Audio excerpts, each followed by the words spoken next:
Perkenalkan, nama saya Saubirina Safira, NIM 195211201. Saya dari kelas MBS 5E. Di sini saya akan mencoba menjelaskan tentang tugas akuntansi manajemen, bab penentuan biaya variabel dan penentuan biaya penuh. Langsung saja ke tugas yang pertama, yaitu penilaian persediaan.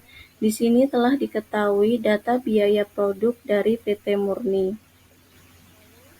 Lalu, perhitungan biaya per unit persediaan untuk kedua metode.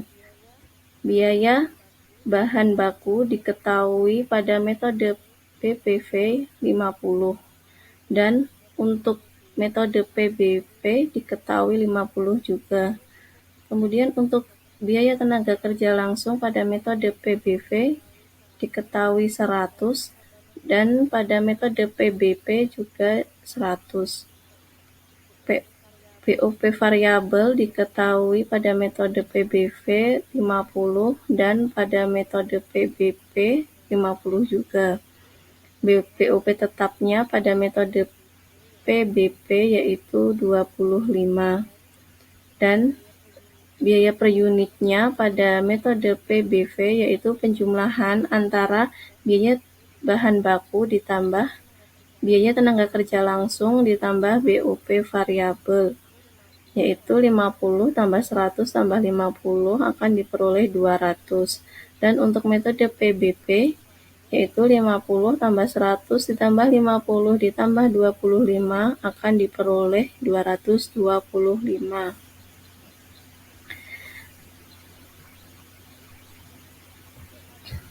Pada PT Murni tidak ada persediaan awal, maka jumlah unit persediaan akhirnya yaitu jumlah unit produksinya diketahui 10.000 dan jumlah unit terjualnya sebesar 8.000, maka diperoleh jumlah unit persediaan akhir sebesar 2.000. 10.000 dikurangi 8.000. Lalu untuk metode PPV, biaya persediaan akhirnya diketahui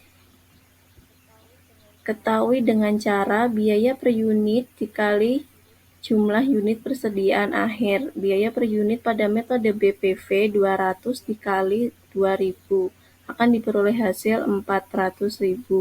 Dan untuk metode PBP, biaya persediaan akhirnya 225 dikali 2.000 akan diperoleh hasil 450.000.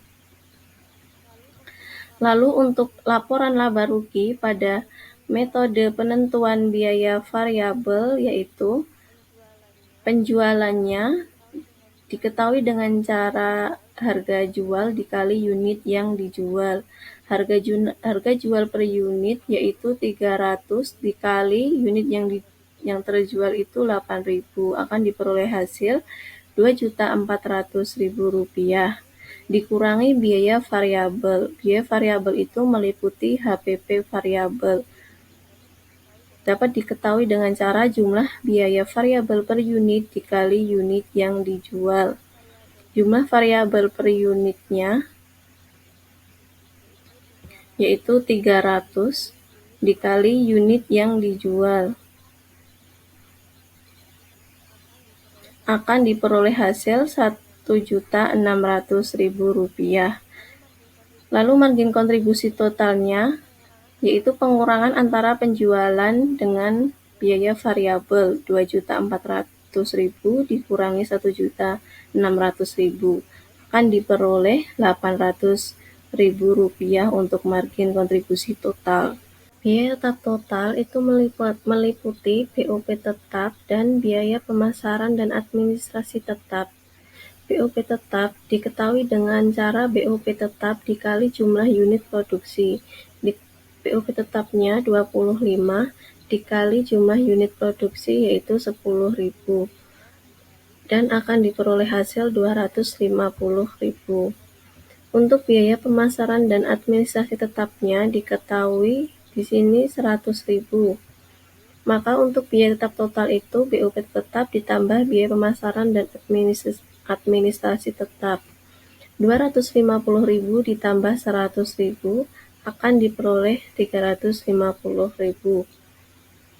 Dan untuk laba operasinya, margin kontribusi total dikurangi biaya tetap total. Rp800.000 dikurangi Rp350.000 dapat diperoleh Rp450.000. Jadi untuk laba operasi metode PBV yaitu Rp450.000. Kemudian untuk laporan laba rugi metode penentuan biaya penuh, penjualannya yaitu harga jual dikali unit yang dijual. Udah diketahui di atas tadi bahwasanya penjualan diketahui Rp2.400.000. Dan untuk HPP yaitu jumlah biaya tetap per unit dikali unit yang dijual. Jumlah biaya tetap per unit pada metode PBP diketahui tadi 225 dikali unit yang dijual dikali 8.000 akan diperoleh hasil Rp1.800.000. Untuk penghitungan laba kotornya, penjualan dikurangi HPP yaitu Rp2.400.000 dikurangi Rp1.800.000 akan diperoleh Rp600.000. Dan biaya pemasaran administrasi dan umum diketahui di sini adalah Rp100.000. Lalu untuk penghitungan laba operasi, laba kotor dikurangi dengan biaya pemasaran administrasi dan umum. 600 dikurangi dengan 100.000, maka akan diperoleh hasil Rp500.000. Jadi, laba operasi pada metode PBP yaitu Rp500.000 dan laba operasi pada metode PBV yaitu Rp450.000. Tugas yang kedua yaitu hubungan antara produksi, penjualan, dan laba. Diketahui data dari PT Duremi sebagai berikut. Bisa dilihat di tabel sini data dari PT Duremi. Kemudian untuk laporan laba rugi metode PBV. Penjualan yaitu harga jual per unit dikali unit yang dijual. Harga jual per unit diketahui 10 dan untuk unit yang dijual pada tahun 2018 yaitu 150, maka 150 dikali 10 yaitu 1.500.000 dan untuk 2019 10 dikali 100 sama dengan 1 juta dan pada tahun 2020 yaitu 200 dikali 10 yaitu 2 juta. Lalu kemudian untuk biaya variabel totalnya meliputi HPP variabel dan biaya pemasaran administrasi variabel. HPP variabel sebelumnya kita menentukan HPP variabel terlebih dahulu. Penentuan HPP variabel yaitu persediaan awal itu dengan cara total biaya variabel dikali persediaan awal. Di sini persediaan awal diketahui di atas pada tabel hanya terdapat pada tahun 2020 saja dengan jumlah 50.000. Maka untuk persediaan awal pada tahun 2018 dan 2019 itu kosong dan hanya terisi tahun 2020 sebesar 300.000. Kemudian untuk HPP variabel biaya per unit dikali unit produksi.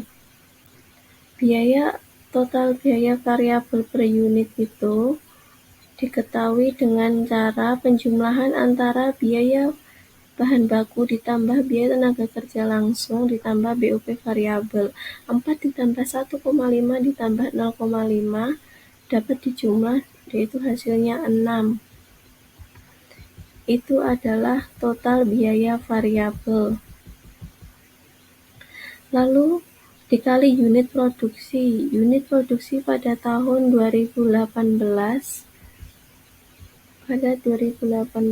diketahui 150 dan untuk tahun 2019 diketahui 150 juga dan 2020 diketahui 150.000 juga.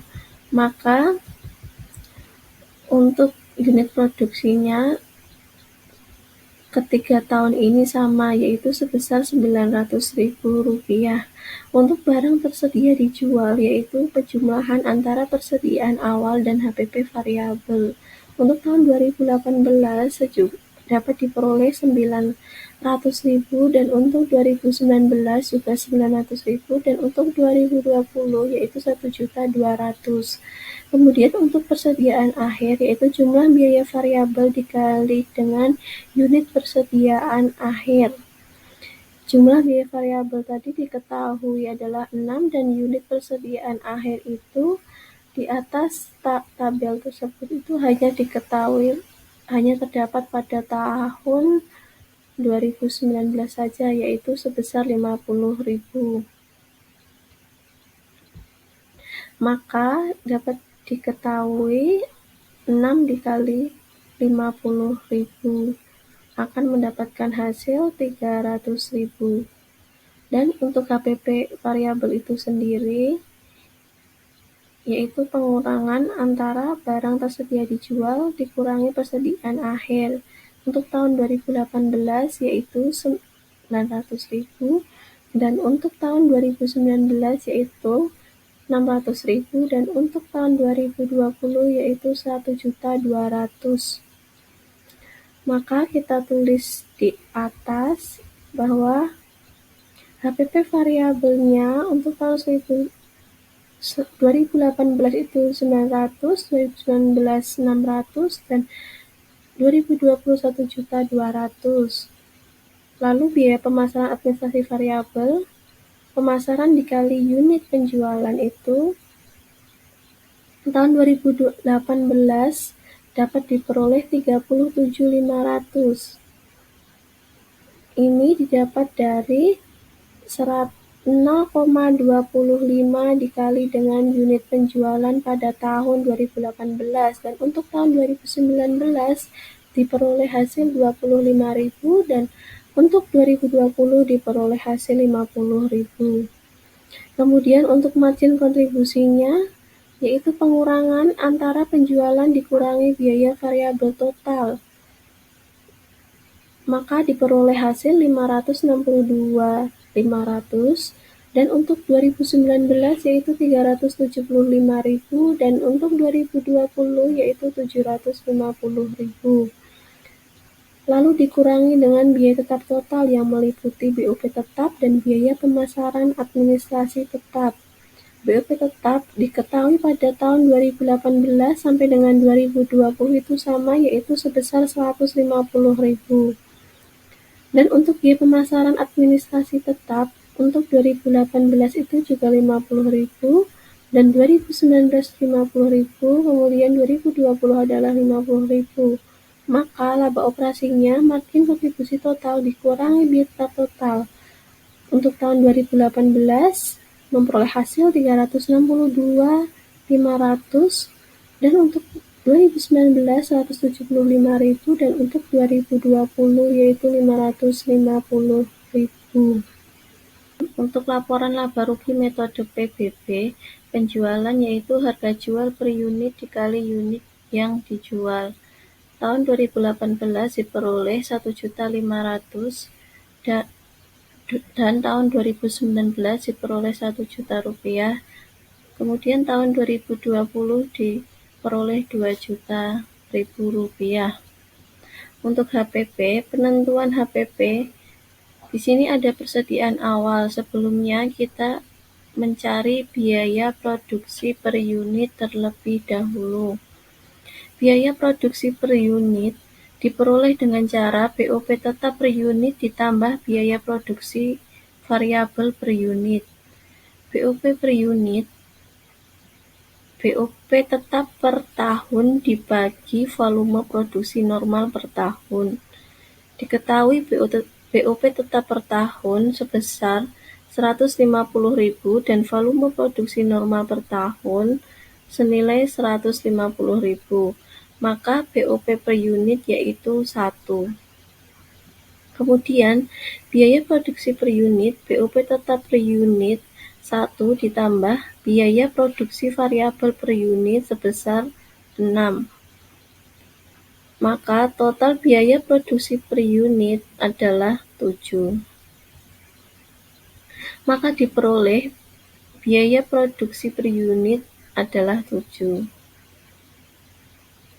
Persediaan awal yaitu total biaya variabel dikali persediaan awal. Di sini total biaya variabel adalah 6 dikali persediaan awal. Persediaan awal hanya terdapat pada 2020 sebesar 50.000. Maka 50.000 dikali dengan 6 diperoleh hasil Rp300.000. Untuk harga pokok produksi, biaya produksi per unit dikali unit produksi, maka diperoleh Rp1.050.000 pada tahun 2018, tahun 2019, dan tahun 2020, yang mana diperoleh dari 7 dikali 150.000. Kemudian, barang tersedia untuk dijual yaitu penjumlahan antara persediaan awal ditambah dengan harga pokok produksi, yang mana 2018 memperoleh hasil Rp1.050.000 dan 2019 memperoleh hasil Rp1.050.000. Lalu 2020 memperoleh hasil Rp1.350.000. Persediaan akhir hanya terdapat pada tahun 2019 berjumlah Rp50.000. Maka Rp50.000 dikali dengan 7 memperoleh hasil Rp350.000. Maka HPP diperoleh dengan cara barang tersedia untuk dijual dikurangi dengan persediaan akhir. 2018 memperoleh HPP sejumlah Rp1.050.000 dan 2019 memperoleh hasil Rp700.000 dan tahun 2020 memperoleh hasil Rp1.350.000.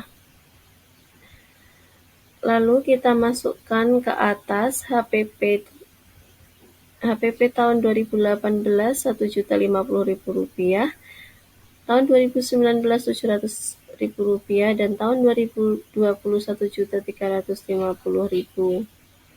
Laba kotor yaitu penjualan dikurangi dengan HPP. Pada tahun 2018 diperoleh laba kotor Rp450.000 dan 2019 diperoleh Rp300.000 dan tahun 2020 diperoleh Rp650.000. Biaya pemasaran administrasi dan umum yaitu dicari dengan cara biaya pemasaran administrasi dikali unit penjualan, yang mana biaya pemasaran administrasi ini penjumlahan antara biaya pemasaran administrasi variabel dan tetap, lalu dikali dengan unit penjualan, dan diperoleh hasil tahun 2018 biaya pemasaran administrasi dan umum sebesar Rp87.500 dan tahun 2019 diperoleh hasil Rp75.000 dan 2020 diperoleh hasil Rp100.000. Maka laba operasinya laba kotor dikurangi dengan biaya pemasaran dan administrasi dan umum. 2018 diperoleh hasil laba operasi Rp362.500, tahun 2019 Rp225.000 dan tahun 2020 Rp550.000. Kemudian pendekatan ringkas perbedaan laba kedua metode tersebut. Untuk laba per operasi, metode penentuan biaya pada tahun 2018 sebesar Rp362.500 dan tahun 2019 Rp225.000, tahun 2020 Rp550.000. Dan metode penentuan biaya variabel tahun 2018 Rp362.500, 2019 Rp175 dan 2020 sebesar Rp550.000. Maka perbedaannya 2018 0, 2019 sebesar Rp50.000 dan 2020 0. Lalu unit produksi pada tahun 2018 Rp150.000, 2019 dan 2020 sama Rp150.000. Lalu unit penjualan tahun 2018 150.000, 2019 100.000, dan 2020 200.000. Maka perubahan dalam persediaan tahun 2018 0, 2019 50.000, dan 2020 mengalami penurunan 50.000.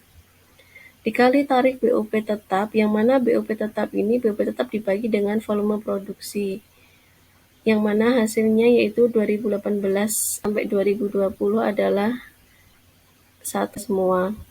Maka perbedaan yang dijelaskan 2018 0, 2019 50.000, dan 2020 mengalami penurunan 50.000 rupiah. Kemudian tugas 3 yaitu tentang metode penentuan biaya variabel dan evaluasi kinerja manajer. Di sini terdapat data operasi dari PT Mayora. Sebelum masuk ke laporan laba rugi, kita di sini menghitung biaya produk per unit dulu menurut metode PBV, yaitu adalah sebesar 10 untuk masing-masing tahun. Jika volume diharapkan digunakan untuk menghitung tarif BOP tetap, biaya produk menurut metode PBV adalah pada tahun 2019 itu sebesar 20 dan tahun 2020 sebesar 30. Lalu di sini kemudian masuk ke laporan laba rugi dengan metode PBV. Penjualannya yaitu harga jual dikali unit yang dijual, yaitu tahun 2019 sebesar 125 dan tahun 2020 sebesar dan tahun 2020 sebesar 250. Kemudian dikurangi biaya variabel total, meliputi harga pokok penjualan variabel, yang mana dicari dengan cara biaya produksi per unit kali dengan unit penjualan. Dapat diperoleh hasil tahun 2019 yaitu 50.000 dan tahun 2020 100.000. Maka diperoleh margin kontribusi total yaitu penjualan dikurangi dengan biaya variabel total. Tahun 2019 diperoleh hasil 75.000 dan tahun 2020 diperoleh hasil 150.000. Lalu dikurangkan dengan biaya tetap total yang meliputi biaya overhead pabrik. BOP tahun 2019 sebesar 100.000 dan tahun 2020 sebesar 100.000. Maka laba operasi pada metode PBV tahun 2019 adalah 25.000 yang mana mengalami kerugian, dan tahun 2020 sebesar 50.000. Lalu masuk ke laporan laba rugi dengan metode PBB. Penjualan yaitu harga jual dikali unit yang dijual, yang udah dijelaskan pada metode PBV tadi, yaitu tahun 2019 yaitu sebesar 125.000 dan 2020 sebesar 250.000. HPP-nya kita hitung dulu penentuan HPP. Di sini ada persediaan awal. Persediaan awal hanya terdapat pada 2020 saja yaitu sebesar 100.000. Dan harga pokok produksi yaitu biaya produksi per unit dikali unit penjualan, yang mana hasil dari 2019 yaitu 200.000 dan 2020 150.000. Barang tersedia untuk dijual yaitu penjumlahan antara persediaan awal ditambah dengan harga pokok produksi, yang mana memperoleh hasil tahun 2019 berjumlah 200.000 dan 2020 250.000. Kemudian untuk persediaan akhirnya hanya terdapat pada tahun 2019 yaitu sebesar 100.000. Lalu untuk harga pokok penjualan yaitu harga tersedia untuk dijual dikurangi dengan persediaan akhir, yang mana tahun 2019 200 dikurangi 100.000 yaitu 100.000, dan tahun 2020 adalah 250.000. Maka HPP kita tulis di sini tahun 2019 diperoleh 100.000 dan tahun 2020 diperoleh 250.000. Maka laba operasinya, penjualan dikurangin HPP. Tahun 2019 diperoleh laba operasi 25.000 dan tahun 2020 sebesar 0. Lalu, jika Anda seorang manajer, pendekatan laba apakah yang Anda pilih? Untuk evaluasi kinerja manajer, pada volume penjualan mengalami kenaikan dari 5.000 menjadi 10.000, jadi mengalami kenaikan 2 kali. Dan untuk laba operasi metode BPV mengalami kenaikan dari tahun 2019 yang mengalami rugi 25.000 menjadi 50.000. Kemudian pada metode PBP, laba operasi di tahun 2019 mengalami peningkatan menjadi 25.000. Dan tahun 2020 sebesar 0 atau tidak mengalami kenaikan maupun penurunan. Jadi seandainya saya seorang manajer, saya lebih memilih metode PBV karena mampu membuktikan adanya kenaikan laba. Mungkin cukup itu yang bisa saya sampaikan. Bila ada salah kata saya mohon maaf. Semoga bermanfaat.